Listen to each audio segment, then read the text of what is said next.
Hello and welcome to another lesson of Python programming for beginners. In this lesson, we will learn about for loop. So for loop is basically used to iterate over collections such as list, tuple, set, dictionary. Okay, or we can use strings as well. Okay, then means whenever we talk about for loop or if we talk about for loop in Python, it is very similar to the Java, I can say. Okay, so here just to iterate over for loop. Okay, I have taken an example of list. So I have declared two lists here. I have defined two lists here. Now let us see how we can define the for loop. So how we can write a for loop and how we can use it. So just for an example, what I'll say is, let's say for each, or you can call it for loop. Okay, so it's like for loop. Okay, here we just call it for loop, but it is like for each in Java. So a lot of people don't know that similar for loop exists in Java as well. So let's take a simple example. So here what we will do is we will loop through the list. Okay, so we will loop through the list. So let's take an example how we can use that. So I'll say for, I'll just declare a temporary variable as we do it in Java. Okay, and I'll say for an example list1. Okay, so list1 or list2, anything you can use. I'm taking list1 here, and I'll simply print the temporary variable x. Okay, so here again in for loop, if you see, I can use another statement. For an example, let's say for and I'll say I am in side for. Okay, loop. I'll just write it like this, and here the loop closes. Just to understand, let's say let's print another statement that let's and say I am outside for loop. Okay, so we'll just write that statement just to understand now.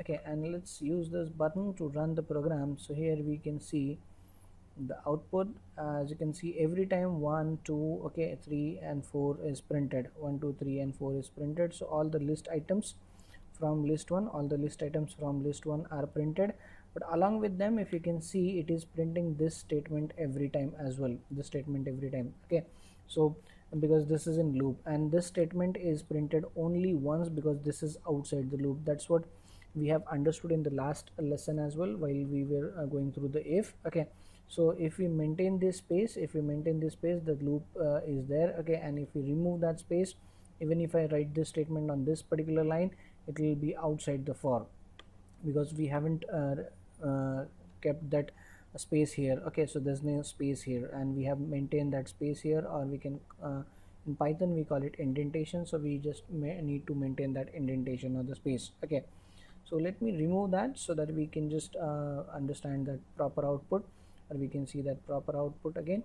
So here if I run it now, I can see that 1 2 3 and 4. Okay, and I'm outside the loop. That statement is again coming up. So initially I had added that I am inside the loop just for your understanding. Now we can just move ahead with that. Okay, so let's see how we can do or how we can use the for loop. Okay, so let's say if I say for loop for, let's say string. Okay, so if I want to use a string, or if I want to print every character of a string, okay, I can use the for loop again. So similarly for this again, what I'll do is I'll just again declare another similar variable. Let's say for x, this is a temporary variable, so another temporary variable, and I'll call it for string. So here I can give a simple string. For an example, I'll give Python. I'll give the Python. So we have taken a example string as Python here, and we will print that. So let's print x again here. So now this time it will print the every character from Python. Okay, so on the next line. So let's see that output. So as you can see that every character from the string Python is printed on the next line. Okay, and that's how it will work for the string.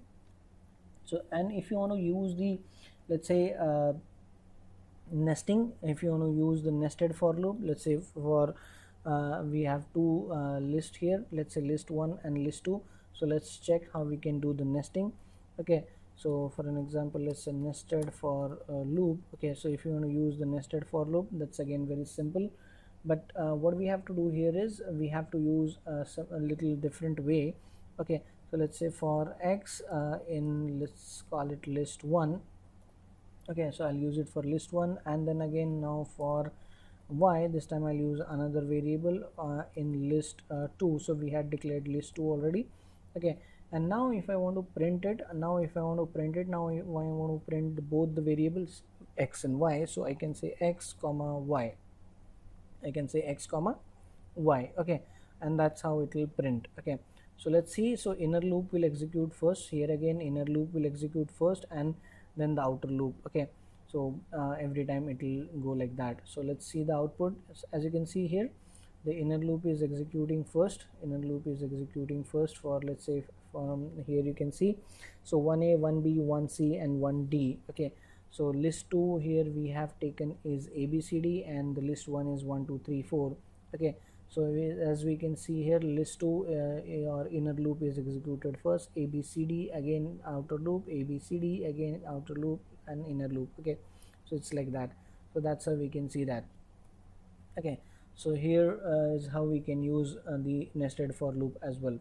Then if I want to use break statement in for, that's again we can use it. So let's see that how we can use, let's say using break in for loop. Okay, so if we want to use the break statement, how we can use that. So for an example, again if I say for x in list 1, okay, so I'll call it list 1, and then if I want to print it, okay, so let's print x. Okay, so we have used the similar stuff, but now I'll add that, let's say if x equals 3, if x equals 3, so I can write it like this. I should write it like this, and I should write it in quotes because as you can see, we have declared all those as strings. Okay, so that's why I'm using string. So here now I'll say let's say break. Okay, so if it goes like this, so we have written a simple for loop here for x in list 1, and we print the value of every element, okay, from the list. And if x is 3, we just break this iteration. So whenever you use break, okay, it will stop that loop. Okay, so let's run this. As you can see, 1 2 and 3, it's printing only 1 3 2 and 3. Okay, it's printing only 1 2 and 3, so it stopped on 3. Okay, it stopped on 3. So that's how we use break. Then if you want to use, let's say using continue, so we can use continue as well in for loop. Okay, so if you want to use the continue, there will be a small change in the above code. Okay, so let's say for x in list 1, I'll use the list 1 again. Okay, then I'll use the if first here. Okay, so let's say x equals, I'll again say 3. Okay, so we'll use the same condition. Sorry, yeah, and now let's say we will use continue. Okay, so there's a difference in continue and break. Okay, and outside if now I'll use that print statement. Okay, so I'll use that print x. Okay, so what we'll do here is we will use, if x is equals to 3, we will just continue. So whenever you use continue, so the difference between break and continue, if you use break, it will stop the iteration there, okay, on the given condition. And when we use continue means it will skip the current iteration and it will jump on to the next iteration. So let's see the output here so that we can understand the exact difference.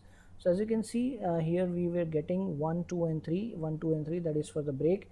But if you see in the next, there we can see 1 2 and 4. Okay, we cannot see 3 here. So on the while 3, the 3 is skipped actually because of the continue, and we can see the 4, so it jumps on the next iteration. So that's how it executes. Okay, so I hope you have understood how we can use the for loop. In Python. That's again really very easy. In the next lesson we will see something else related to for loop only. So just practice it properly, and see you in the next lesson.